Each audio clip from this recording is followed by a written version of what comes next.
Hello everyone and a very very good morning to all of you. सभी को visible Audible हूँ मैं, एक बार सभी लोग कमेंट करके बता देंगे। जितने भी नए स्टूडेंट्स हैं इस चैनल में पहली बार आए हैं, सबसे पहले इस चैनल को सब्सक्राइब ज़रूर कर लेंगे, इस वीडियो को लाइक ज़रूर कर देंगे और शेयर ज़रूर कर देंगे। तो स्टार्ट करते हैं आज का सेशन। वोकैबुलरी के साथ स्टार्ट करेंगे और आज का पहला वर्ड है रेंडेजवस। सबसे पहले तो लास्ट में OUS लग रहा है, पार्ट ऑफ स्पीच क्या हो गया, adjective. A planned meeting or assembly specifically in a especially in a specific location। तो कोई आपकी प्लान्ड मीटिंग है जहां आप मिलने वाले हो तो उसको हम क्या बोलते हैं, रेंडेजवस। मीटिंग है, एनकाउंटर, एनकाउंटर मीन्स आमने सामने आना, असेंबली है आप मीटिंग कर रहे हो। तो एस्ट्रोनॉट्स ने प्रिपेयर किया, क्या प्रिपेयर किया, फॉर देयर ऑर्बिटल रेंडेजवस, कि वो ऑर्बिट में मिलेंगे, कहाँ किससे मिलेंगे, स्पेस स्टेशन से। तो किसी भी तरह की मीटिंग को क्या बोलते हैं, रेंडेजवस। एक ना सिमी गरेवाल का एक शो आता था, अगर आप लोग पहले देखते होंगे, जहाँ पे वो बड़े बड़े सेलिब्रिटीज़ के साथ क्या करती थी, इंटरव्यूज़ करती थी। तो उस शो का भी नाम यही था, मीन्स मीटिंग करती थी वो। अगला वर्ड है अबॉर्टिव, लास्ट में IVE लग रहा है, पार्ट ऑफ स्पीच क्या हो गया, एडजेक्टिव। अबॉर्टिव का मतलब क्या हो गया कि वो चीज़ अनसक्सेसफुल हो गई, वो चीज़ फेल हो गई। इसका मतलब वो चीज़ क्या हो गई, गो डाउन इन फ्लेम्स या went down in flames, means fail हो गई वो चीज़। Abortive, failing to achieve the intended purpose, जो उसका पर्पस है वो अचीव नहीं कर पाई, फेल हो गई, अनसक्सेसफुल हो गई। अनसक्सेसफुल, फ्यूटाइल बहुत ही इंपॉर्टेंट वर्ड है, डबल स्टार मार्क करेंगे। फ्यूटाइल मीन्स यूजलेस हो गई, फेल हो गई। एंटोनिम सक्सेसफुल है, इफेक्टिव है, फ्रूटफुल है। तो प्रोजेक्ट को अबॉर्टिव डिक्लेयर किया गया कि प्रोजेक्ट फेल हो गया है after the team fail to meet the deadline. तो टीम जो है डेडलाइन को मीट नहीं कर पाई, तो प्रोजेक्ट को क्या बोला गया, प्रोजेक्ट को बोला गया कि वो फेल हो गया। इसका वर्ब फॉर्म होता है अबॉर्ट करना। तो अगर आप किसी भी चीज़ को अबॉर्ट कर रहे हो तो क्या कर रहे हो, उस चीज़ को पहले ही ख़त्म कर रहे हो, एंड कर रहे हो उस चीज़ को बिफोर इट इज़ कंप्लीट। मतलब पूरी हुई भी नहीं है, आपने बीच में ही उसको एंड कर दिया, उसको क्या बोलते हैं, अबॉर्ट करना। फिर अबॉर्शन, इसका नाउन फॉर्म होता है। अबॉर्शन एक तो प्रेगनेंसी में होता है, लोग अबॉर्शन करवा लेते हैं, मतलब पहले ही बच्चे को क्या कर देते हैं, अबॉर्ट कर देते हैं। तो मतलब पहले ही किसी चीज़ को ख़त्म कर देना, इस अबॉर्ट करना, ये वर्ब हो गया, ये नाउन हो गया। और कोई चीज़ फेल हो जाए तो ये इसका एडजेक्टिव फॉर्म हो गया कि वो चीज़ अबॉर्टिव। क्लियर। अगले वर्ड पे आते हैं ल्यूक्रेटिव। ल्यूक्रेटिव मीन्स फायदेमंद, बेनिफिशियल। पार्ट ऑफ स्पीच फिर से लास्ट में IVE लग रहा है, एडजेक्टिव हो गया। Producing a great deal of profit और फाइनेंशियल गेन, बहुत ज़्यादा प्रॉफिट होना, बहुत ज़्यादा फाइनेंशियल गेन होना, बहुत ज़्यादा फायदा होना, मीन्स ल्यूक्रेटिव होना। प्रॉफिटेबल है, रिवॉर्डिंग है, एडवांटेजियस है, बेनिफिशियल है आपके लिए, इसका मतलब क्या है, ल्यूक्रेटिव है। अच्छा, बेनी रूट वर्ड का मीनिंग क्या होता है, बेनी और EU आपके दो रूट वर्ड्स होते हैं जिसका मीनिंग होता है गुड, अच्छा। कैको और मैला आपके दो रूट वर्ड्स होते हैं जिसका मीनिंग होता है खराब, बैड। तो मुझे बेनी के ना कुछ वर्ड्स का मीनिंग बताओ आप लोग। एक वर्ड है benefactor, one is benediction, then we have benign. क्या मीनिंग है, बेनीफैक्टर कौन होता है, बेनीफैक्टर वो इंसान होता है जो कुछ ना कुछ अच्छा करता है किसी के लिए, किसी को कोई फिनेंशियल हेल्प कर दी, किसी को एजुकेशन में हेल्प कर दी, किसी को पैसे दे दिए, तो वो इंसान क्या है, बेनीफैक्टर है। तो अगर आपने बागबान मूवी देखी है तो अमिताभ बच्चन उसमें सलमान खान के बेनीफैक्टर थे, means a person who helps, एक ऐसा इंसान जो मदद करता है। और स्पेशली कैसे मदद करता है, फाइनेंशियल हेल्प करता है, बेनीफैक्टर। बेनिडिक्शन, इसमें एक और रूट वर्ड है डिक्ट। डिक्ट का मीनिंग क्या होता है, डिक्ट रूट वर्ड का मीनिंग होता है किसी को कुछ बताना, टू टेल। तो अगर बेनिडिक्शन है इसका मतलब आप क्या है, आप उसके लिए कुछ अच्छा बोल रहे हो, आप उसको क्या बोल रहे हो, आप उसके को एक ब्लेसिंग दे रहे हो, आप उसके लिए प्रेयर कर रहे हो, that is what, malediction. Benign means कोई चीज जो नुकसानदायक नहीं है, हार्मलेस है, काइंड है, जेंटल है, उसको क्या बोलते हैं, बेनाइन। याद रहेंगे सभी को ये वर्ड्स, एवरीवन। अच्छा, एक और वर्ड होता है बेनेवोलेंट। ये तो बहुत ही इंपॉर्टेंट वर्ड है, बहुत बार एग्जाम में आ चुका है। बेनेवोलेंट लोग कैसे होते हैं? जो हमेशा लोगों का अच्छा सोचते हैं, हमेशा अच्छा करते हैं। ऐसे लोग क्या होते हैं? काइंड होते हैं, कंपैशनेट होते हैं। Then we have a word philanthropic होते हैं। फिलैंथ्रोपिक मीन्स जो लोगों के लिए अच्छा करते हैं। फिलैंथ्रोपिक अगर वर्ड को आप देखोगे तो इसमें आपको रूट वर्ड मिलेगा फाइल। फाइल वर्ड का मीनिंग होता है लव। और एक और रूट वर्ड मिलेगा एंथ्रोपो। एंथ्रोपो रूट वर्ड का मीनिंग क्या होता है? इंसान।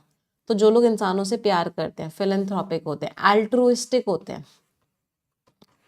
एल्ट्रुइस्टिक वर्ड का मीनिंग क्या होता है? इसमें भी आपको एक रूट वर्ड मिलेगा ऑल्टर।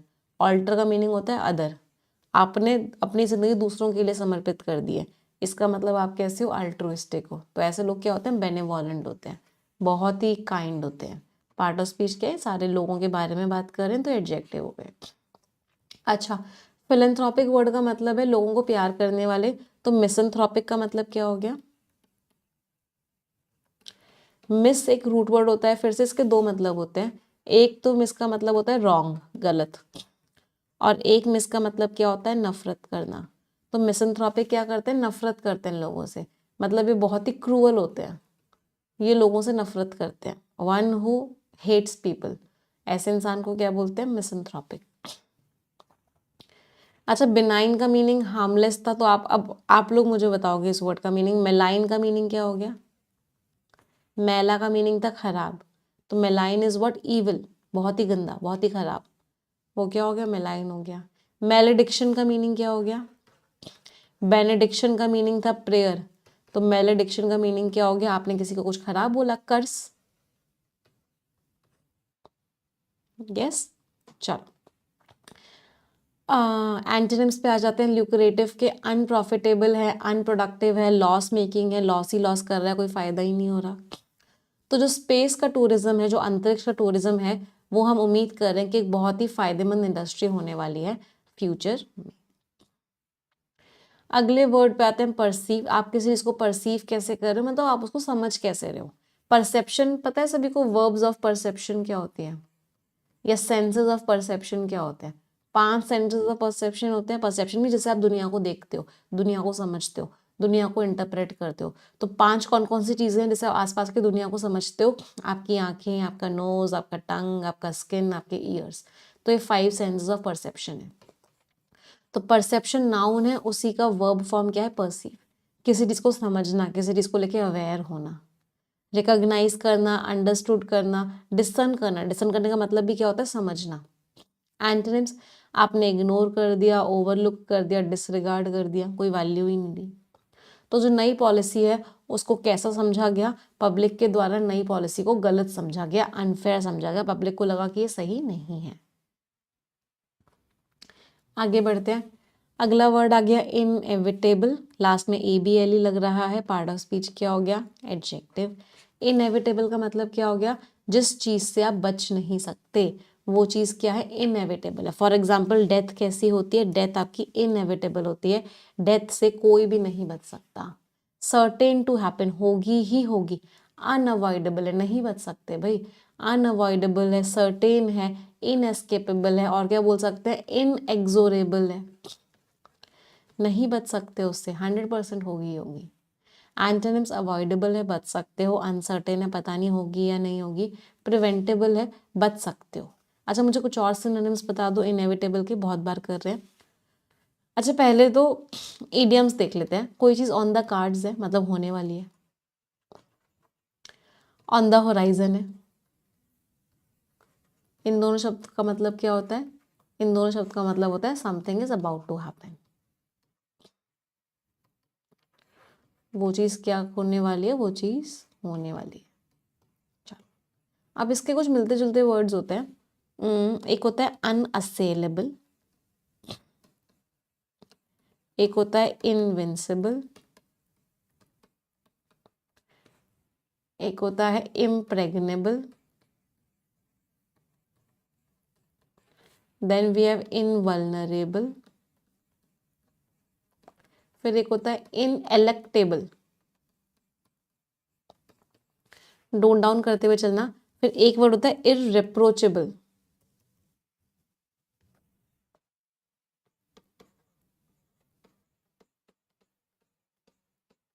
अभी इन सारे वर्ड्स का मीनिंग हम देखेंगे। चलो, अनअसेलेबल, इनविंसिबल, इम्प्रेग्नेबल, इनवल्नरेबल, इन सारे शब्दों का मतलब क्या होता है? कोई ऐसी चीज जिसको आप हरा नहीं सकते, दैट कांट बी डिफीटेड, उसको क्या बोलते हैं? अनअसेलेबल बोलते हैं, इनविंसिबल बोलते हैं, इम्प्रेग्नेबल बोलते हैं, इनवल्नरेबल बोलते हैं। मतलब जो बहुत स्ट्रांग है, बहुत ताकतवर है, मतलब आप उसको क्या नहीं कर सकते, आप उसको हटा नहीं सकते। इनइलेक्टेबल का मतलब भी वही होता है, आप उसको अवॉइड नहीं कर सकते, आप उससे बच नहीं सकते। इररिप्रोचेबल वर्ड का मतलब होता है कि वो इतनी परफेक्ट है कि वो बेस्ट है अपने आप में, उसने आज तक कुछ गलत नहीं किया, सबसे बढ़िया, तो आप उसकी कोई बुराई नहीं कर सकते। Means that can not be criticised, क्योंकि वो अपने आप में बेस्ट है, वो एकदम परफेक्ट है कि आप उसकी बुराई नहीं कर सकते। अच्छा, मुझे परफेक्ट चीज़ों के सिनोनिम्स बता दो। कोई चीज़ अगर परफेक्ट होती है तो कैसी होती है? इम्पेकेबल होती है। वो चीज़ कैसी होती है? इमैक्युलेट होती है। मतलब कैसी होती है? फॉल्टलेस होती है, फ्लॉलेस होती है। मतलब वो कैसी होती है? एकदम परफेक्ट होती है, प्रिस्टीन होती है, एकदम परफेक्ट होती है कि आप उसकी कोई भी बुराई नहीं कर सकते, इतनी अच्छी है। याद रहेंगे? चलो, तो टेक्नोलॉजिकल एडवांसमेंट्स जो है इनएविटेबल है, टेक्नोलॉजिकल एडवांसमेंट्स आएंगे ही आएंगे मॉडर्न वर्ल्ड में। अगला वर्ड है एक्विटल। एक्विटल वर्ड कहाँ से बना? याद आ रहे होंगे आपको सारे के सारे वर्ड्स, काफी दिनों से पढ़ रहे हैं। क्या क्या वर्ड्स हैं, एक बार जल्दी से मुझे बता दो। किसी के ऊपर से ब्लेम हटाने के कौन कौन से वर्ड्स थे, मैं अपने आप को हटा लेती हूँ। हाँ, इसी इसी का नाउन फॉर्म है ये। एग्जॉनरेट करना, विंडिकेट करना, वेरी गुड, जल्दी जल्दी बताएंगे, सभी लोग याद हो गए होंगे अब तक तो। एब्जॉल्व करना, एक्सकल्पेट करना, इमेंसिपेट करना, लिबरेट करना, एक्विट करना। इन सब का मीनिंग क्या होता है? आपने उस इंसान को क्या कर दिया? फ्री कर दिया ब्लेम में से, फ्री फ्रॉम द ब्लेम। तो उसी इन्हीं एडजेक्टिव, ये वर्ब्स हैं, एक्शन की बात करें, इसी वर्ब का नाउन फॉर्म है एक्विटल। मीन्स क्या किया? उसको ब्लेम से फ्री कर दिया। तो एक ऐसा जजमेंट आया कि बता दिया कि पर्सन गुनहगार नहीं है जो उसके ऊपर गुनाह लगा था, मतलब उसको एक्सोनरेट कर दिया, फ्री कर दिया, जो इल्जाम लगा था उससे फ्री कर दिया, क्लियर कर दिया। एब्सॉल्व का ये नाउन है, एब्सोल्यूशन, फ्री कर दिया। एंटोनिम्स कन्विक्शन, उसके ऊपर इल्जाम लगा दिया, सेंटेंसिंग इल्जाम लगा दिया, ब्लेम लगा दिया। एक और बहुत इंपॉर्टेंट वर्ड होता है इनकार्सरेशन। इनकार्सरेशन का मतलब क्या होता है? आपने उसको जेल में डाल दिया। तो अगर आप किसी भी इंसान को इनकार्सरेट कर रहे हो, इसका मतलब आप उसको क्या कर रहे हो? जेल में डाल रहे हो। बहुत इंपॉर्टेंट वर्ड है, याद रखना हमेशा। तो जो डिफेंडेंट था उसने सेलिब्रेट किया अपना एक्विटल, अपना फ्रीडम सेलिब्रेट किया इतने महीनों के ट्रायल के बाद। तो इतने महीनों उसके ऊपर केस चला, उसके बाद उसने अपना फ्रीडम क्या किया? उसके बाद उसने अपना फ्रीडम एंजॉय किया। चलो आगे बढ़ते हैं। अगला वर्ड है बेन। एक ना बहुत इंपॉर्टेंट ऐसे आता था बचपन में, इज साइंस अ बून और अ बेन? साइंस बून है या फिर बेन है? तो बून का मतलब क्या होता है? बून इज ब्लेसिंग। अभी अभी वर्ड क्या पढ़ा था ब्लेसिंग का? बेनेडिक्शन। और बेन क्या होता है? बेन होता है कर्स। कर्स का वर्ड क्या पढ़ा था अभी अभी? मैलेडिक्शन।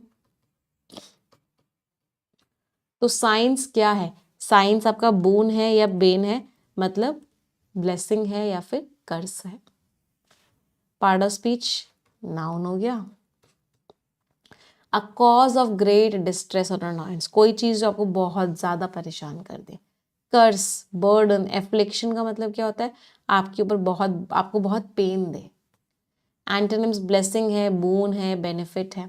तो ट्रैफिक कंजेशन जो है, ट्रैफिक की जो भीड़ भाड़ है, वो बहुत बड़ा श्राप है शहरों में रहने का। अर्बन लिविंग का श्राप क्या है?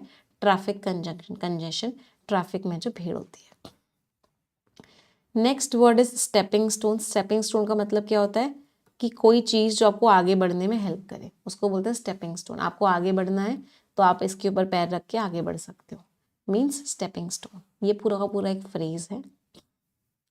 फ्रेज में स्टोन नाउन है और स्टेपिंग आपका क्या है, एडजेक्टिव है। तो एन एक्शन और इवेंट कोई चीज़ जो मदद करे आपको आपके गोल की तरफ प्रोग्रेस करने में। माइलस्टोन है, फाउंडेशन है। एड का मीनिंग क्या होता है, हेल्प है, सपोर्ट है। एंटोनिम्स ऑब्स्टिकल है, रुकावट है, हिंड्रेंस है, बैरियर है। चलो रुकावटों की बात कर लिया। चलो किसी चीज़ को रोकने के मुझे कम से कम 10-12 सिनोनिम्स बता दो एवरीवन। अगर आप किसी को रोक रहे हो तो क्या क्या सिनोनिम्स आप यूज़ कर सकते हो। हिंडर करोगे उसे, राइट। ऑब्स्ट्रक्ट करोगे, इनहिबिट करोगे, इम्पीड करोगे, स्टिमी मीन्स रोकने की कोशिश करोगे। किसी चीज़ को प्रोस्क्राइब करने का मतलब होता है उस चीज़ के ऊपर बैन लगा देना। कोई चीज़ सीज कर गई मतलब वो चीज़ क्या हो गई, रुक गई। मैं अपने आप को हटा लेती हूँ, हटी हुई हूँ मैं ऑलरेडी। हाँ, और क्या करोगे, कर्ब करोगे, रोकोगे, चेक करोगे, रोकोगे, कंटेन करोगे, रोकोगे, थ्रॉटल करोगे, उस चीज़ को रोकोगे, स्टिफल करोगे, उसका गला घोटोगे मतलब उसको आगे बढ़ने से रोकोगे, थ्वाट करोगे, आगे बढ़ने से रोकने की कोशिश करोगे मतलब आप उसको आगे बढ़ने ही नहीं देना चाहते। एक हर्डल सामने ला दोगे, हर्डल नाउन की तरह यूज करते हैं वैसे, इस पे नाउन लिख देना, ये सारे वर्ब फॉर्म्स हैं। हर्डल सामने रख दोगे, रोकोगे, हैम्पर करोगे, राइट, रोकोगे उस चीज को। तो कंप्लीटिंग द इंटर्नशिप, इंटर्नशिप पूरा करना वो एक स्टेपिंग स्टोन था उसके सक्सेसफुल करियर में, मतलब एक ऐसी चीज थी जो उसे आगे बढ़ाती। अगले वर्ड पे आते हैं एक्स एंटी। एंटी शब्द का मीनिंग क्या होता है, बिफोर।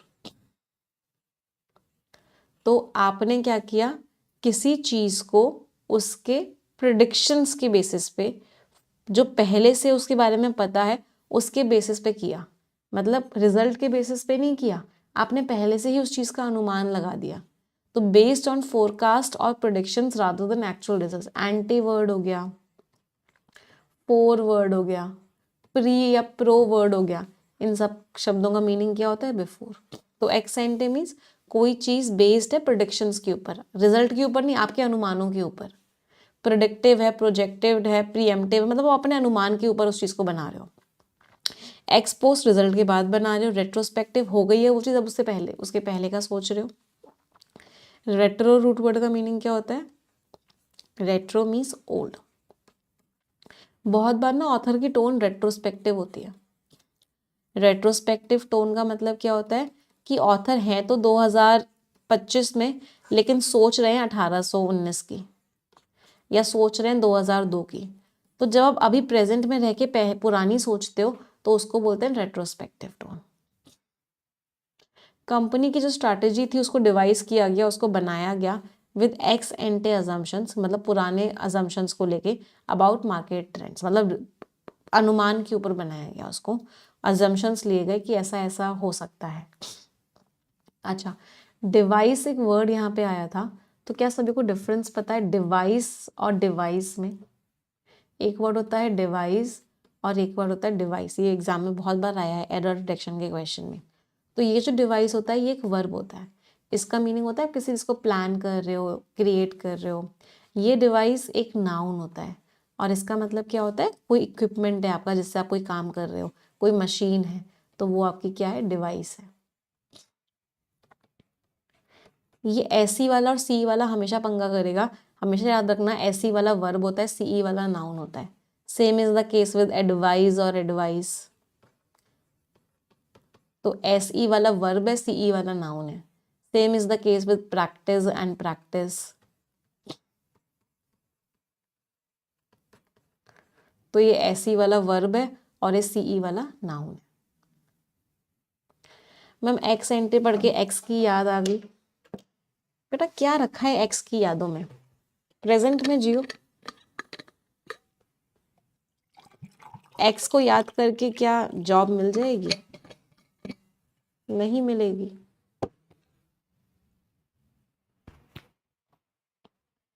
चलो अगला वर्ड एड्रिफ्ट। एड्रिफ्ट कैसे इंसान को कहते हैं, जो रास्ते से भटक गया हो। इसको देख के मुझे एक सॉन्ग याद आता है, सीधा साधा था भोला भाला सा, ऐसे कोई सॉन्ग भी है ना। हाँ, तो वो इंसान क्या हो गया, एड्रिफ्ट हो गया। एड्रिफ्ट का मतलब क्या है, ऐसे रास्ते में जा रहा था बेचारा, सीधा साधा था, भोला भाला सा था, एक्स को याद कर करके एड्रिफ्ट हो गया। एड्रिफ्ट का मीनिंग क्या, भटक गया। Part of speech adjective, lacking direction purpose और कंट्रोल। आपको इससे डायरेक्शन ही नहीं है, कोई पर्पस ही नहीं है, कोई कंट्रोल ही नहीं है, भटका हुआ है। लॉस्ट है, एमलेस है, वॉन्डरिंग है, इधर उधर भटक रहा है। एंटोनिम्स एंकर्ड है, भाई कंट्रोल्ड है, स्टेबल है, डायरेक्टेड है, डायरेक्शन में जा रहा है। तो जो सेलर था वो भटक गया इतने बड़े ओशियन में जब उसका कंपास खो गया। तो उसका कंपास खो गया तो वो सेलर क्या हो गया, भटक गया। मैम नादान था। चलो आ जाते हैं फ्रेजल वर्ब्स पे। सीधा साधा था, भोला भाला था। एडवाइज मीन्स सलाह देना, एडवाइस मीन्स सलाह। कैचअप ऑन, यार मैं ना 4-5 दिन से क्लासेस में नहीं आई हूँ, लेकिन मैं ना बहुत जल्दी I will catch up on him, मतलब मैं उसके लेवल पे आ जाऊंगी अब। To do something you missed और फेल बिहाइंड ऑन, तो किसी चीज़ में आप पीछे रह गए हो लेकिन अब आप उस चीज़ को अच्छे से करोगे तो आप बाकी लोगों के लेवल पे आ जाओगे, means you will catch up on them. Cheer on, why don't you cheer him on, तुम उसको एनकरेज क्यों नहीं करते हो, तुम उसके बेस्ट फ्रेंड हो, why don't you cheer him on means तुम उसको एनकरेज क्यों नहीं करते। तो चीयर ऑन करने का मतलब किसी को एनकरेज करना। Come forward, how many of you want to come forward means कितने लोग हैं जो आगे आगे मदद करना चाहते हैं, इन्फॉर्मेशन देना चाहते हैं, कोई ना कोई एक रोल प्ले करना चाहते हैं। तो कम फॉरवर्ड मीन्स खुद से आगे आना और हेल्प करना या कोई इन्फॉर्मेशन देना। ईज इनटू, धीरे धीरे धीरे धीरे धीरे करके कहीं किसी चीज में एंटर करना। बहुत सारे लोग ना दे ईज इनटू लेजीनेस, धीरे धीरे करके वो आलस्य में एंटर कर जाते हैं। आलसी ये पड़े रहते हैं, एक ही जगह पड़े रहते हैं। अच्छा, आलसी लोगों को क्या क्या बोलते हैं, आलसी की बात ही किया तो जल्दी से मुझे आलसी लोगों के सिनोनिम्स बता दो। एवरीवन, स्लगिश, लिथार्जिक, इनडोलेंट जिसका ना तन डोले ना मन डोले, और क्या बोलेंगे, एक ना एल से वर्ड है मुझे याद नहीं आ रहा, आप लोग मुझे बताओगे वो वर्ड क्या है, मुझे क्यों नहीं याद आ रहा। लिथार्जिक का ही सिनोनिम है। एवरीवन कोशिश करो। और याद करते हैं चलो। अच्छा लेजी तो हो गया, राइट। और कोई वर्ड, फिर जो लोग थके हुए हैं उनको भी बोल सकते हैं आलसी हो रहे हैं, एक जगह पड़ जाते हैं जो लोग थके हुए होते हैं। तो थके हुए के कुछ वर्ड्स बता दो मुझे चलो। Exhausted, enervated, fatigued, tired. एक थके हुए का वर्ड और होता है वेयरी। वेयरी का मतलब क्या है, बहुत ही ज्यादा क्या हो, थके हुए। फिर एक आलसी पड़े हुए, एक ही जगह पड़े हुए, टॉर्पेडो। याद रहेंगे सभी को सारे के सारे वर्ड्स। हाँ, एक और वर्ड था लैंग्वेज, राइट। ये वर्ड था जो मैं मिस आउट कर रही थी। लैंग्वेज इज ऑल्सो व्हाट, एक ही जगह पड़े रहना। काउच पोटैटो, बस टीवी के सामने बैठ के चिप्स खाते रहना।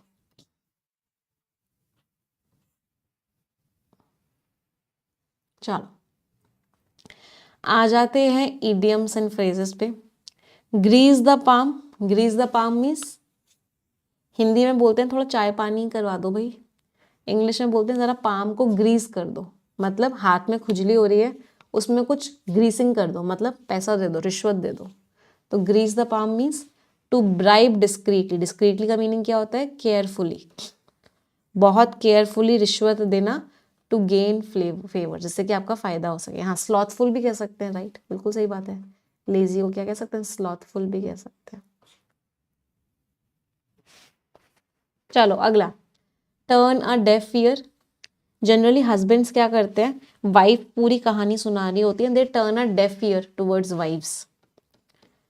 ये turn a blind eye, blind eye is अनदेखा कर देना, turn a deaf ear is अनसुना कर देना, turn a cold shoulder is बिल्कुल ही इग्नोर कर देना। मीन्स किसी को इग्नोर कर देना जब वो कुछ कंप्लेन कर रहे हो या कुछ भी मांग रहे हो, कुछ भी कह रहे हो। इन अ फ्लटर, फ्लटर में हो मीन्स बहुत ही कंफ्यूजन है, एक्साइटमेंट है, मतलब बहुत सारी चीज़ें बैक टू बैक लगातार हुए जा रही हैं। इसको ना इन फ्रेंजी भी बोलते हैं। इन फ्रेंजी का मतलब क्या होता है, आप बहुत ही एक्साइटेड स्टेट में हो। तो इन फ्रेंजी, इन अ फ्लटर मीन्स चीज़ें बैक टू बैक हुई जा रही है, आपके कंट्रोल के बाहर निकलती जा रही है। एट अ लूज एंड, मतलब मैं लूज एंड पे हूँ, मतलब मुझे पता ही नहीं यहाँ जाना है या यहाँ जाना है या ये करना है या वो करना है, मुझे पता ही नहीं क्या करना है। Means at a loose end, not knowing what to do. Blow hot and cold, इसको बोलते हैं हिंदी में ठंडा गर्म करते रहना चाहिए। कभी बहुत गुस्सा कर लो किसी पे जिससे कि वो काम करे, कभी बड़े प्यार से बात कर लो उससे जिससे कि उसे बुरा ना लगे। तो एटीट्यूड चेंज करते रहो, ठंडा गर्म करते रहो इंसान को हमेशा। Means blow hot and cold, attitude change करते रहो। समझ आई वोकैबुलरी? चलो आज के आर्टिकल पे आते हैं। बहुत ही प्यारा आर्टिकल है, बट उससे पहले मैं रिक्वेस्ट करूंगी, 4500 स्टूडेंट्स आर वॉचिंग, बट उतने लाइक्स नहीं हुए हैं अभी तक। तो जितने भी विद्यार्थी हैं जो लाइक करना भूल चुके हैं वो तुरंत के तुरंत लाइक कर देंगे। मैम डिस्क्रीट वाला एक बार बता दो। देखो दो शब्द होते हैं, एग्जाम में बहुत बार आता है। एक तो होता है ये वाला डिस्क्रीट और एक होता है ये डिस्क्रीट। दोनों में डिफरेंस समझना। जो ऊपर वाला डिस्क्रीट है ना, ये एडजेक्टिव है। इसका मतलब क्या होता है, कोई इंसान बहुत ही केयरफुल है। ये ना वो प्रूडेंट वाली लिस्ट में सिनोनिम्स में भी था, आपको याद होगा। तो कोई इंसान बहुत ही केयरफुल है, उसको क्या बोलते हैं, वो डिस्क्रीट है। केयरफुल है, चेरी है, वेरी है, मेटिकुलस है, डिलीजेंट है, पर्सपिकेशियस है, एक्यू, याद आ रहे होंगे सारे वर्ड्स। ये जो डिस्क्रीट है ये भी एडजेक्टिव होता है, लेकिन इसका मीनिंग बिल्कुल ही अलग होता है। मतलब इसका मतलब होता है अलग अलग, डिफरेंट, वेरीड। तो इन दोनों की स्पेलिंग में डिफरेंस है, इस चीज को अच्छे से याद रखना।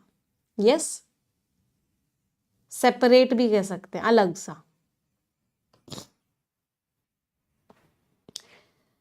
चलो, गेट्स इन द स्काई, आसमान में गेट है, आसमान में दरवाजे हैं, क्या बात है।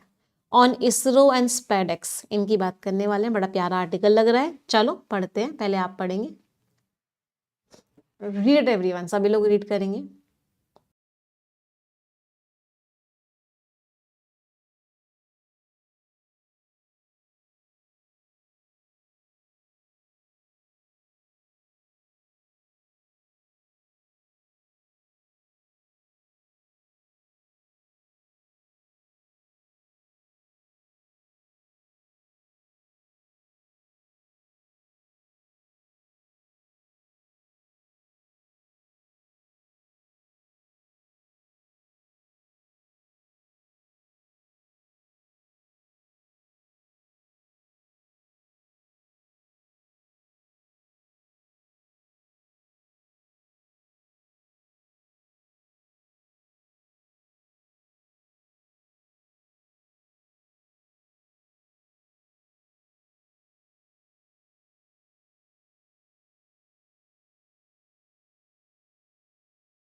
चलिए देखते हैं ऑथर क्या कह रहे हैं।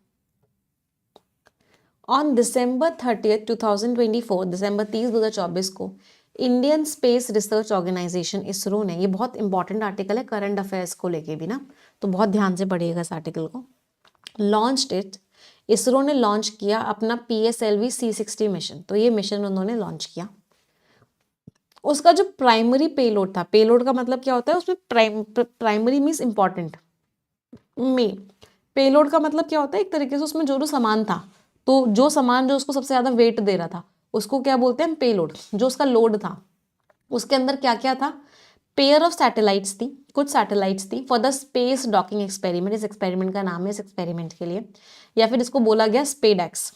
To demonstrate, demonstrate means show, किस चीज को शो करने के लिए, ऑर्बिटल रेंडेजवर्स, कि जब वो ऑर्बिट से मीटिंग होगी उसको शो करने के लिए वहां पे क्या थी, सैटेलाइट्स थी, और वहां पे डॉकिंग होगी। डॉकिंग का मतलब क्या होता है, जैसे शिप्स को भी डॉक किया जाता है, स्पेस शिप्स को भी डॉक किया जाता है। तो डॉकिंग शब्द का मीनिंग क्या होता है, कोई चीज वहां पे जाके रुक जाएगी, मतलब वहां पे जाके स्टॉप हो जाएगी, वहां पे जाके संभल जाएगी, वहां पे जाके सेटल हो जाएगी, उसको बोलते हैं डॉकिंग। द एबिलिटी टू, कि उसके अंदर जो क्षमता है कि वो एग्जीक्यूट कर ले इस काम को अपने ऑर्बिट में, मतलब सैटेलाइट को उनके ऑर्बिट में छोड़ दे। ऑर्बिट का मतलब क्या होता है? ऑर्बिट होता है जो रास्ता जो सैटेलाइट कवर करती है, जो जिस चारों ओर वो घूम रही होती है सैटेलाइट। जैसे अर्थ घूम रही होती है चारों ओर, ऐसी सैटेलाइट भी घूम रही होती है। तो जो एबिलिटी है कि हम उसको उसके ऑर्बिट में डाल दें, ये एक इसेंशियल, एक बहुत ही इंपॉर्टेंट स्टेपिंग स्टोन है। स्टेपिंग स्टोन भी जो आपको आगे बढ़ने में मदद करे, उसको बोलते हैं stepping stone to more complex missions. इसके बाद हम और भी ज्यादा कॉम्प्लेक्स या कॉम्प्लिकेटेड मिशंस कर सकते हैं। The launch was also held as, held means माना गया, तो लॉन्च को और भी क्या माना गया? लॉन्च को माना गया एज इसरो, कि इसरो ने इस साल की अंत किए, कौन से साल की? 2024 की अंत किया है ऑन अ हाई, बट बहुत ही बढ़िया तरीके से, बहुत ही अच्छे नोट पे इसरो ने 2024 एंड किया। बट स्पेडेक्स रिमाइंडेड अस, लेकिन इसने हमें याद दिलाया, किस बात को याद दिलाया? That sophisticated, sophisticated means advanced, तो जो बहुत ही एडवांस्ड स्पेस फ्लाइट के मिशंस होते हैं, केयर लिटिल, वो ना के बराबर ध्यान रखते हैं for arbitrary deadlines. Arbitrary means खुद से, बिना किसी लॉजिक के, मनमानी को बोलते हैं आर्बिट्ररी, विदाउट एनी लॉजिक। तो इस बात को हमें क्या ध्यान, हमें स्पेडेक्स ने किस बात का ध्यान दिलाया कि ये जो बिना कोई लॉजिक के हम डेडलाइन दे देते हैं, वो डेडलाइन पूरी नहीं होती है। ये जो मिशंस हैं, ये ना के बराबर चिंता करते हैं डेडलाइन की, मतलब डेडलाइन पे काम नहीं होता है। दी सैटेलाइट्स सक्सेसफुली, फिर क्या हुआ? सैटेलाइट सक्सेसफुली डॉक हो गई, मतलब वहां पहुंच गई जनवरी 16 को। आफ्टर अ फ्यू, स्टार्टिंग में कुछ उन्होंने अबॉर्टिव अटेम्प्ट्स किया, अबॉर्टिव मीन्स जहां वो फेल हो गए थे, तो कुछ कोशिशें हुई जहां पे वो फेल हुए, लेकिन उसके बाद वो सक्सेसफुल हो गई और जनवरी 16 को वो अपनी जगह पे डॉक हो गई, अपनी जगह पे ठहर गई। देवर एक्सपेक्टेड टू, उम्मीद ऐसे थी कि वो डॉक हो जाएंगी जनवरी 7 पे, जनवरी 7 पे वो अपनी जगह पहुंच जाएंगी, विच इसरो पोस्टपोन, फिर इसरो ने उसको डिले किया, उन्होंने बोला नहीं जनवरी 9 को पहुंचेंगी। देन ब्रॉड देम क्लोज, फिर वो बहुत नजदीक आ गई अपनी जगह के, डॉकिंग नहीं हुई, वहां वो रुकी नहीं जनवरी 12 को। In an apparent, apparent means ऊपर ऊपर से ऐसा लग रहा था कि वो डेटा टेकिंग एफर्ट था, कि वो डेटा लेने की कोशिश कर रही थी। फिर क्या हुआ? इट निक्स्ड द, फिर जो जनवरी 9 की जो कोशिश थी कि जनवरी 9 को वो पहुंच जाए, वो क्या हो गई? निक्स हो गई। निक्स का मतलब क्या है? वो कैंसिल हो गई। आफ्टर द सैटेलाइट्स वो फाउंड, तो हमारी कोशिश थी कि जनवरी 9 को वो डॉक्स हो जाएंगी, लेकिन वो कोशिश कैंसिल हो गई, मतलब वो कोशिश बेकार हो गई। नेक्स्ट मीन्स बेकार हो गई, फेल हो गई। After the satellites were found, कब? जब सैटेलाइट्स पाई गई कि वो और ज़्यादा दूर चली गई जितना उम्मीद थी, तो उम्मीद थी वो वहां पहुंचेंगी, लेकिन वो उससे ज़्यादा दूर जा चुकी हैं। प्रॉम्प्टिंग मेजर्स, इसकी वजह से कदम उठाने पड़े, प्रॉम्प्टिंग मीन्स एनकरेजिंग, इसकी वजह से कदम उठाने पड़े कि अरेस्ट किया जाए, अरेस्ट मीन्स रोका जाए डिस्प्लेसमेंट को, जो अपनी जगह से गलत जगह पे चली गई उसको कंट्रोल किया जाए, and re initialise the experiment, और एक्सपेरिमेंट को दोबारा से किया जाए।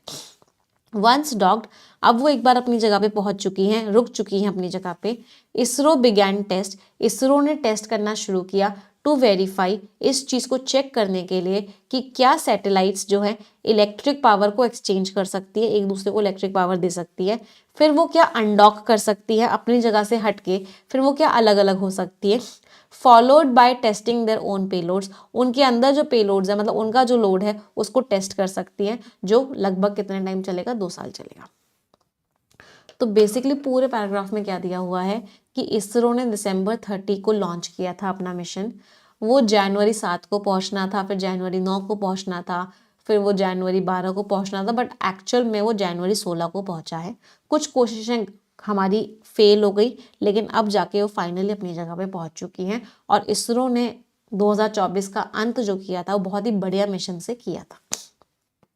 पैसेज समझ आया सभी को? चलो अब थोड़ी सी ग्रामर करेंगे, मुझे कुछ कुछ क्वेश्चंस का आंसर देंगे। यहाँ पे सिंपल पास्ट टेंस क्यों यूज हुआ है? पहला क्वेश्चन, इस सेंटेंस का मुझे टेंस बता दो, डॉकिंग का मुझे पार्ट ऑफ स्पीच बता दो, इस वर्ब का सब्जेक्ट बता दो, ये बता दो एक्टिव है या पैसिव है,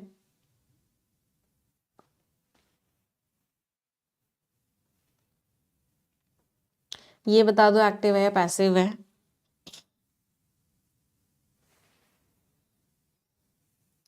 ये एक्टिव है या पैसिव है। चलो यहां से लेकर यहां तक हम पार्सिंग करेंगे। यहाँ पे सिंपल पास्ट टेंस इसलिए यूज हुआ है क्योंकि पास्ट पॉइंट ऑफ टाइम दिया गया है। जब भी आपको पास्ट पॉइंट ऑफ टाइम दिया गया हो कि ये काम 15 जनवरी को हुआ था, या ये काम 1947 में हुआ था, या ये काम कल हुआ था, या 1 महीने पहले हुआ था, जब भी ऐसे टाइम बताया हो पास्ट का, तो आप हमेशा सिंपल पास्ट टेंस यूज करते हो, इसलिए यहाँ पे सिंपल पास्ट टेंस यूज हुआ है। डॉकिंग यहाँ पे नाउन है, रेंडेजवस भी नाउन है। अच्छा, रेंडेजवस ना नाउन है। एक सेकंड एक चीज को ठीक करना, इसमें लास्ट में भले ही OUS लग रहा है बट ये एडजेक्टिव नहीं है। दिस इज अ नाउन, इसको ठीक कर लेना। हाँ, ये एक एक्सेप्शन होता है, लास्ट में OUS लगता है तो हमेशा एडजेक्टिव होता है, but this is a noun, ये नाउन होता है क्योंकि मीटिंग है ना, मीटिंग तो नाउन होता है, प्लान्ड मीटिंग। हाँ, तो इस चीज को ठीक करेंगे सभी लोग। आ जाते हैं यहाँ पे, तो नाउन के साथ एंड लगा के फिर नाउन ही आएगा, तो डॉकिंग नाउन है। V1 + ING है जो कि नाउन का रोल प्ले कर रहा है, तो इसको हम क्या बोलेंगे, इसको हम जेरेंड बोलेंगे। इसका सब्जेक्ट है एबिलिटी, प्रेपोजिशन से शुरू हो रहा था, एडिशनल इंफॉर्मेशन थी। वॉज ऑल्सो हेल्ड, वॉज के साथ वर्ब की थर्ड फॉर्म लग रही है। वर एक्सपेक्टेड, वर के साथ वर्ब की थर्ड फॉर्म लग रही है। वर फाउंड, वर के साथ वर्ब की थर्ड फॉर्म लग रही है। तो जब भी वॉज और वर के साथ वर्ब की थर्ड फॉर्म लगती है तो ये पैसिव वॉइस होता है, किसका, सिंपल पास्ट टेंस का। तो ये सिंपल पास्ट टेंस का पैसिव वॉइस है। चलिए यहाँ से लेकर यहाँ तक हम पार्सिंग कर लेते हैं। अच्छा, इसका टेंस क्या था, एक ही वर्ब थी, वॉज थी, वर्ब की सेकंड फॉर्म थी, तो ये भी सिंपल पास्ट टेंस ही था। वंस डॉग्ड, एक बार वो डॉग खो जाए। चलो, डॉग्ड क्या है, वर्ब है, और वर्ब के बारे में जो वर्ड बताता है वो क्या होता है, एडवर्ब होता है। तो ये एडवर्ब हो गया, ये वर्ब हो गया। इसरो नाउन हो गया, बिगैन वर्ब हो गया, test noun, to preposition, verify verb.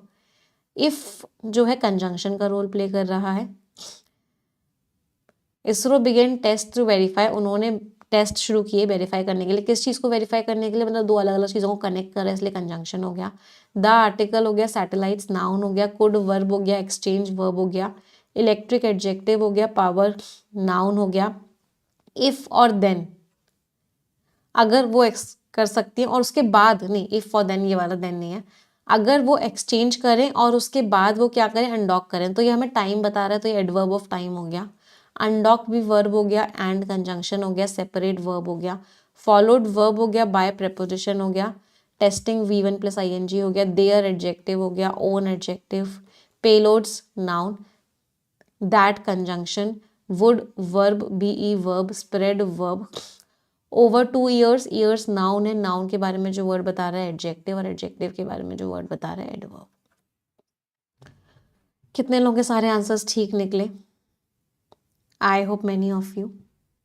चलो अगला पैराग्राफ पढ़ेंगे सभी लोग।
चलिए आगे बढ़ते हैं, देखते हैं ऑथर क्या कह रहे हैं।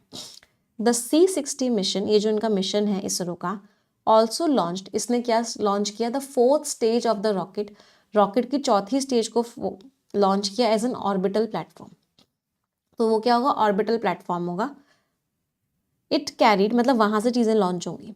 इट कैरीड 24 पेलोड्स, इसके अंदर 24 अलग अलग चीज़ें थी, फ्रॉम वेरियस इसरो सेंटर्स, अलग अलग सेंटर्स से, and private enterprise, private companies ने भी इसमें पेलोड डाला था। पेलोड होता क्या है बेसिकली, पेलोड को समझते हैं पहले।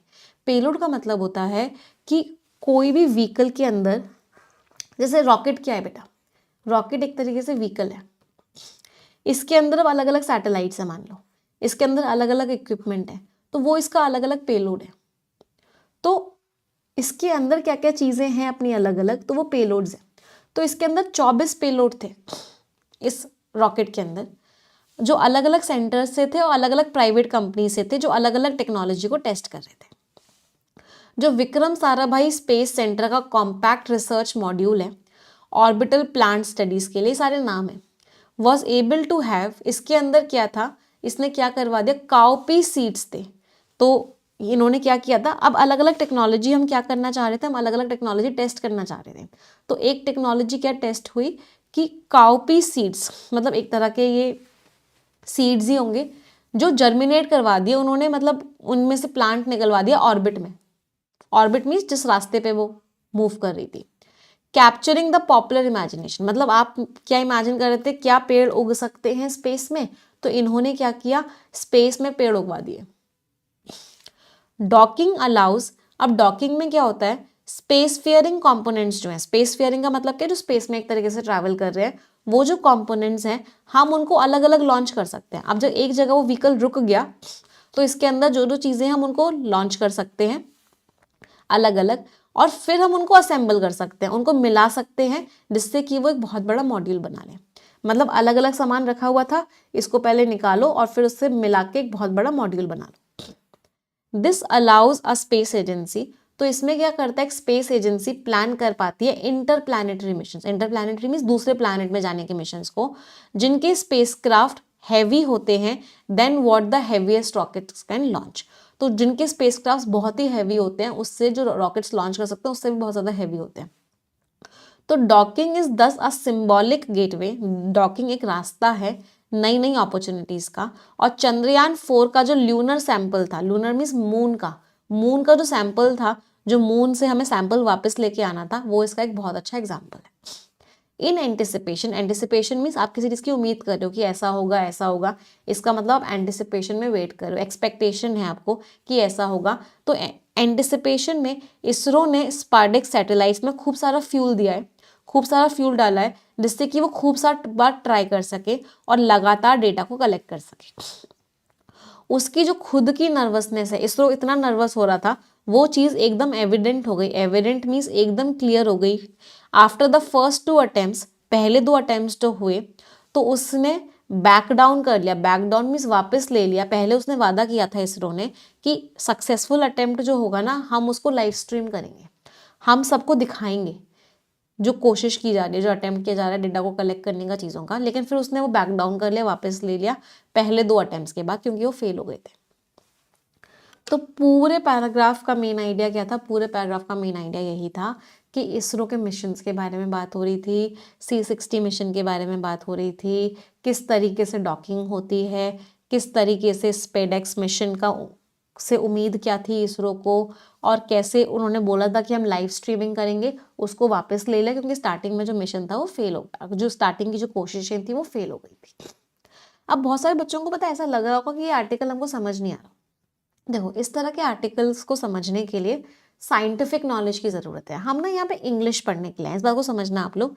साइंटिफिक नॉलेज मतलब जिन लोगों को एस्ट्रो साइंस के बारे में पता होगा, जिन लोगों को स्पेस की साइंस के बारे में पता होगा, जिन लोगों को इन मिशंस के अंदर क्या क्या चीज़ें हो, उनको उनको ये आर्टिकल और अच्छे से समझ में आएगा। बट हमें क्या करना है, हमें यहाँ पे जो इंग्लिश इसमें लिखी हुई है उसको समझना है बेसिकली। हमें बहुत गहराइयों में नहीं जाना कि C60 मिशन कैसे काम करता है, पेलोड कैसे काम करते हैं, डॉकिंग का एग्जैक्ट प्रोसीजर क्या होता है, स्पार्डेक्स मिशन के अंदर क्या क्या था, इसका मकसद क्या था। ये सारा का सारा एस्ट्रो साइंस की तरफ हम चलेगा, जो हमें नहीं समझना है।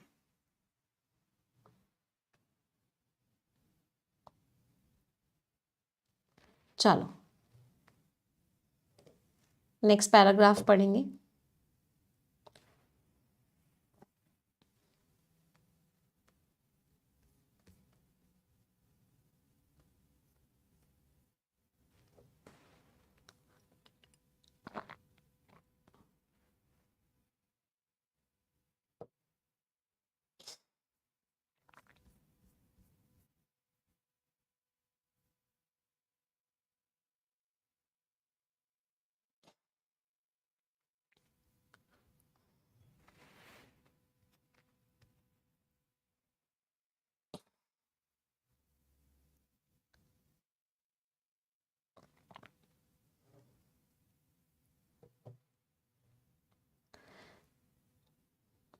चलो लास्ट पैराग्राफ के लिखा हुआ है, डॉकिंग टेक्नोलॉजी, जो डॉक करने की टेक्नोलॉजी है जहाँ पे हम सैटेलाइट को वहाँ से उसकी जगह पे भेज रहे हैं, हैज़ बिकम डिज़ायरेबल, ये डिज़ायरेबल है, हम चाहते हैं इसको, thanks to the perceived, perceived means हम इस बात को समझ पा रहे हैं, इनएविटेबिलिटी, इनएविटेबिलिटी मीन्स आप इसको रोक नहीं सकते, of long duration space flight, कि बहुत लंबे ड्यूरेशन की स्पेस फ्लाइट होती है, मतलब बहुत दूर और बहुत लंबे टाइम तक फ्लाई करना पड़ता है।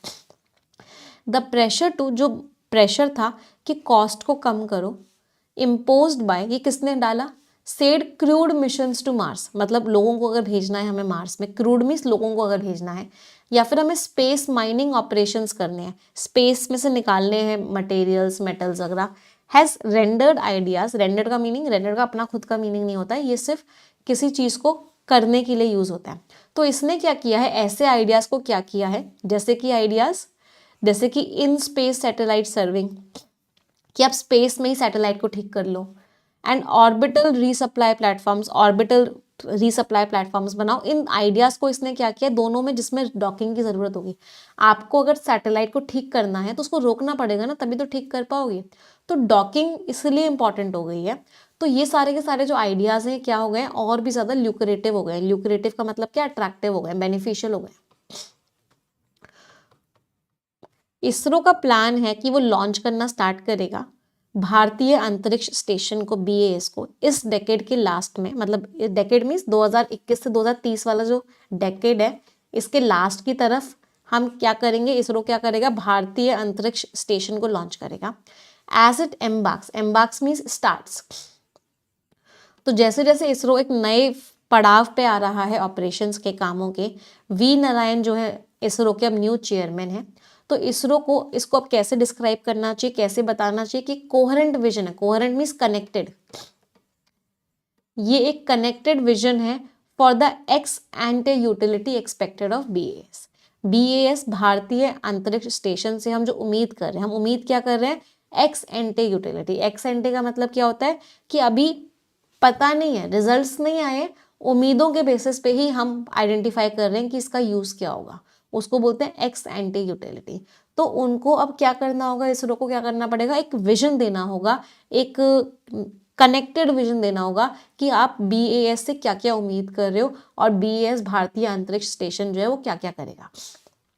विदाउट दिस कॉन्टेक्स्ट, अगर इस चीज को नहीं समझे, कॉन्टेक्स्ट का मीनिंग क्या होता है, पूरा का पूरा बैकड्रॉप, पूरा का पूरा इन्वायरमेंट, इसके बिना तो जो लार्जर पीसेज हैं of the Indian space programme, जो बड़े बड़े हमारे प्रोजेक्ट्स हैं और जो उनका मकसद है बाकी कंट्री के प्लान से जो कनेक्टेड है, वो क्या लगेगा, अड्रिफ्ट लगेगा, भटका हुआ लगेगा। तो ऑथर ने क्या बोला, ऑथर ने बोला कि विजन होना चाहिए, एक नज़रिया होना चाहिए पहले से कि आप कोई चीज़ बना रहे हो तो वो चीज़ क्या करेगी, उसका मकसद क्या है, उसकी यूटिलिटी क्या है। अगर हमारा एक कनेक्टेड विजन नहीं होगा तो क्या लगेगा, हम बड़े बड़े प्रोजेक्ट्स कर तो रहे हैं लेकिन सब अलग अलग डायरेक्शन में जा रहे हैं, नहीं, सबको हमें सेम डायरेक्शन में लेके जाना है और मेहनत करनी है। और इंडिया का जो स्पेस विजन है, स्पेस को लेके जो हमारी एक्सपेक्टेशंस हैं बाकी कंट्रीज़ के रिस्पेक्ट में, उनको भी हमें पूरा करना है। कोहेरेंट का मीनिंग होता है कनेक्टेड, बेटा समझ आया पैसेज।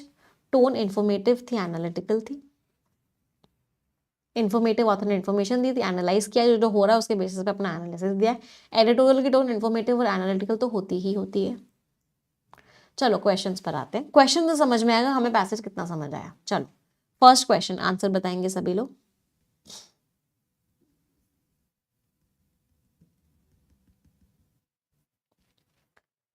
इसरो ने पोस्टपोन क्यों कर दिए थे डॉकिंग अटेम्प्ट्स को स्टार्टिंग वाले, क्योंकि दूर चले गए थे, जहां जाना था उससे दूर चली गई थी सैटेलाइट। आंसर बताओ, इसरो ने पोस्टपोन क्यों किए थे, क्योंकि सैटेलाइट को जहां जाना था उससे वो दूर चली गई थी। टेक्निकल फेलियर आया था क्या कोई रॉकेट में, नहीं, ड्रिफ्ट हो गया था, राइट, दूर चली गई थी। फ्यूल कम हो गया था क्या, बाकी को ज्यादा ऊपर रखना था, नहीं, answer is b, very good. चलो अगला क्वेश्चन, अगर आपके क्वेश्चंस के आंसर्स ठीक निकल रहे हैं मतलब आपको पैसेज समझ में आ गया है।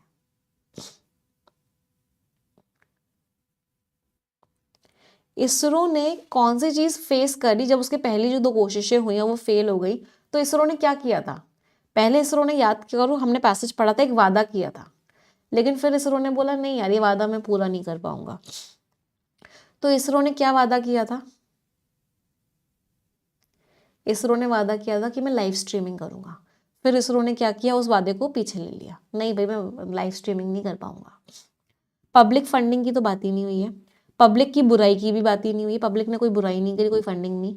सैटेलाइट जो है इलेक्ट्रिक पावर को एक्सचेंज ही नहीं कर पाई, ऐसा भी कुछ नहीं लगा कि सैटेलाइट कर ही नहीं पाई। हाँ, इसरो ने क्या किया, डिसीजन लिया कि लाइव स्ट्रीमिंग तो हम नहीं कर पाएंगे। नर्वसनेस दिख रही थी इसरो की। Answer was D. Very good. Last question,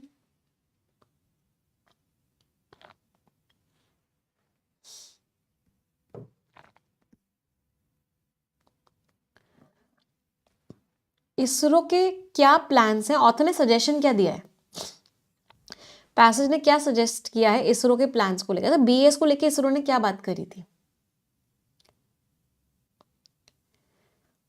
author ने बोला था कि भाई बीएस क्या करेगा, उससे आपको क्या उम्मीदें हैं, उन सब का एक कनेक्टेड विजन बनाओ पहले।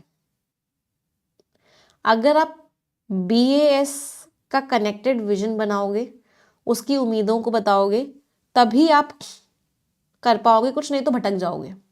लास्ट लाइन पढ़ो क्या लिखी हुई थी,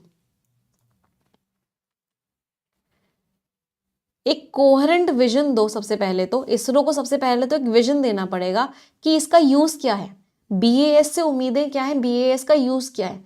अगर नहीं दोगे बाकी कंट्रीज के रिस्पेक्ट में तो भटक जाओगे। आंसर बताओ, सबका सही निकलना चाहिए। सिर्फ लॉन्ग ड्यूरेशन फ्लाइट पे ही फोकस करेगा और किसी पे फोकस नहीं करेगा, मेनली इन्हीं पे फोकस करेगा? नहीं। बीएएस इंडिया का आंसर है? नहीं। इसरो को प्रैक्टिकल यूटिलिटी बतानी पड़ेगी, मैच कर रहा है। बीएएस से बहुत ज़्यादा रीयूजेबल सैटेलाइट्स की तो बात ही नहीं हुई। Answer is c. कितने लोगों के आंसर्स ठीक निकले? How many of you? I hope many of you. चलो आ जाते हैं अगले आर्टिकल पे। अब हम स्किमिंग करेंगे, बट उससे पहले फिर से रिक्वेस्ट करूंगी, 5100 बच्चे देख रहे हैं शगुन के। अच्छा शगुन की छींक नहीं आई ना, मिस कर रहे हैं उसको ना।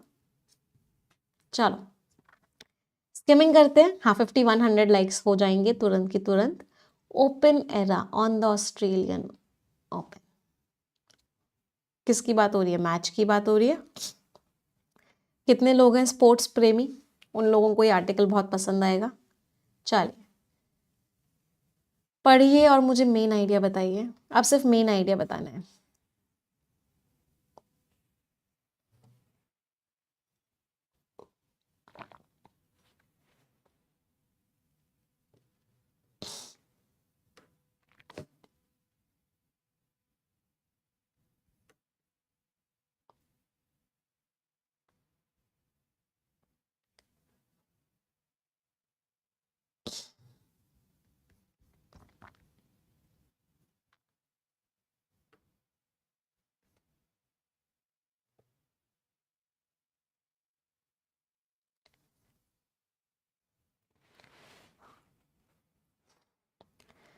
चलो एक ब्रांड न्यू टेनिस सीजन की तरह वो आ रहा है। ऑस्ट्रेलियन ओपन में बड़ी एक्साइटिंग स्टोरी लाइन्स होती हैं। ऑस्ट्रेलियन ओपन टेनिस का सीज़न है, टेनिस सीजन मतलब टेनिस का मैच है, मैचेस का सीज़न है, बहुत ही इंटरेस्टिंग होता है।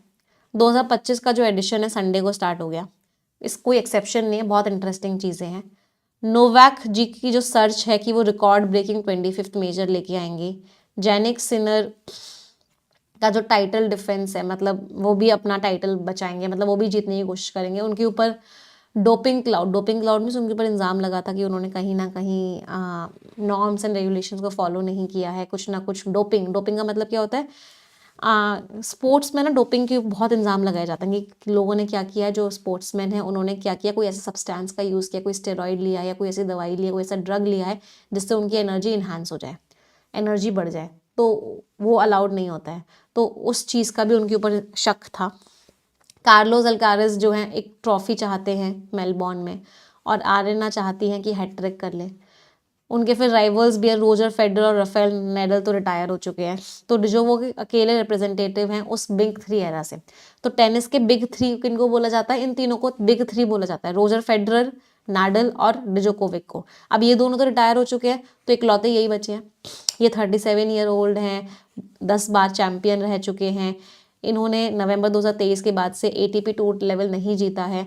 और इस बार 3 टाइम स्लैम विनर जो है एंडी मुरे, जो इस बार उनके कोच हैं, वो उनको कोच करने वाले हैं, तो वो उनको सॉल्यूशंस देंगे। अब वो अपने करियर के लास्ट लेग में है डिजोकोविक, मतलब एक तरीके से आखिरी मैच ही खेल रहे हैं अपने करियर का।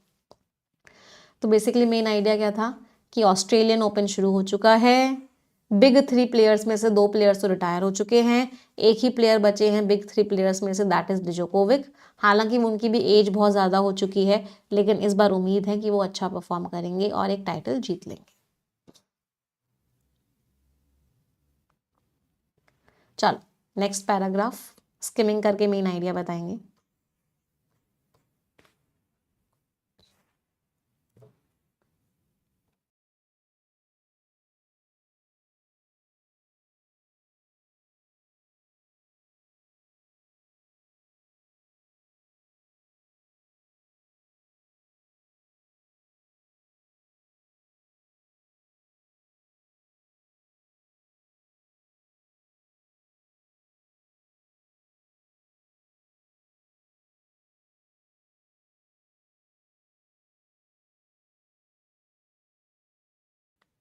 नेक्स्ट पैराग्राफ मेन आइडिया क्या है? अच्छा, ये जो नोवाक जोकोविच है, इसमें ना डी साइलेंट है प्रोनाउंसिएशन में, जोकोविच। सिनर जिनका बहुत बढ़िया रहा, इम्पेकेबल मीन्स फॉल्टलेस, बहुत ही बढ़िया 2024 रहा, वो भी एक अप्रैल हियरिंग का वेट कर रहे हैं इस कोर्ट से। जब इस एजेंसी ने बोला था कि इनके ऊपर से ब्लेम हटा दिए जाएं, 2 डोप टेस्ट हुए इनके, वो फेल हो गए, तो क्या बोला गया कि इनके ऊपर से ब्लेम हटा दिए जाएं, तब कोर्ट उसका आंसर देगी। अल्कारेज जो कि 21 साल के हैं, वो यंगेस्ट मैन बन सकते हैं इसको जीत के। सेबेलेंका जो है उनका एक चौथा जीत होगी, उनकी पोजीशन और स्ट्रांग हो जाएगी कि वो सबसे बढ़िया प्लेयर हैं वर्ल्ड की। सिनर और अल्कारेज जो हैं इन्होंने इक्वली जीते थे। अब जिम्मेदारी किस पे है? अलेक्जेंडर पे है, और इनके ऊपर है कि वो इंश्योर करें कि उनकी जो जनरेशन है, जो इन दोनों के बीच में पिसी हुई है, वो इस बार बाहर ना हो जाए। मेडवेडेव हार गए थर्सडे को, इनकी जिम्मेदारी है कि अब ये अपनी पोजीशन को मेंटेन करें।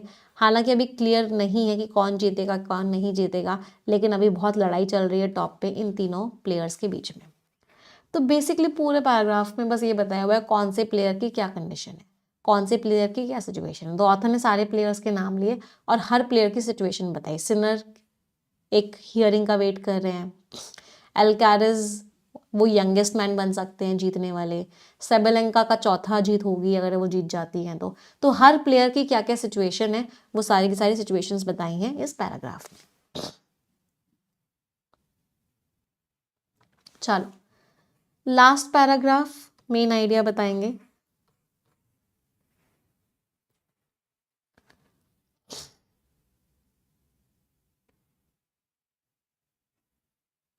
स्किमिंग हो रही है, स्किमिंग में सिर्फ ऊपर ऊपर से पढ़ के मेन आइडिया समझ रहे हैं।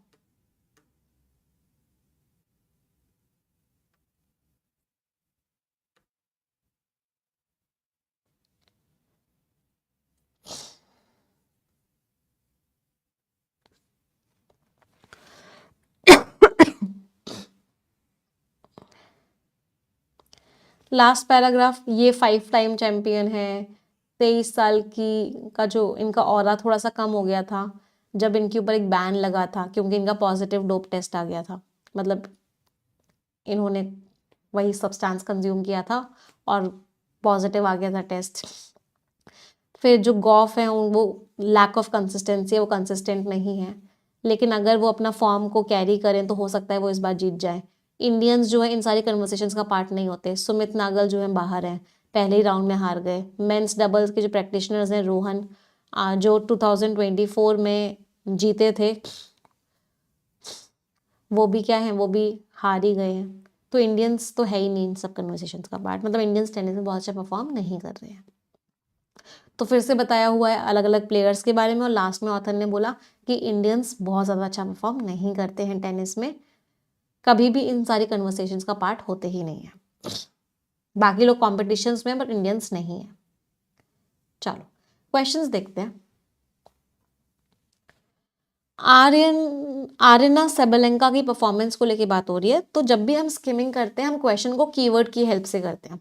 तो हमें यहाँ पे कीवर्ड मिला है आर्यना सेबेलेंका, तो उस लाइन को अच्छे से रीड करेंगे जहाँ पे आर्या सेबेलेंका की बात हो रही थी, ये रही। चलो पढ़ेंगे इसको यहाँ से लेकर यहाँ तक। Read this line everyone.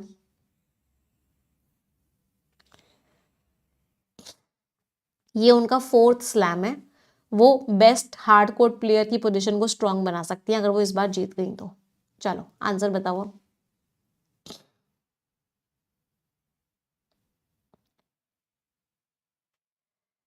ये 3 बार जीत चुकी है, ये उनका 4th है, मैच कर रहा है। तीसरा नहीं है, चौथा है।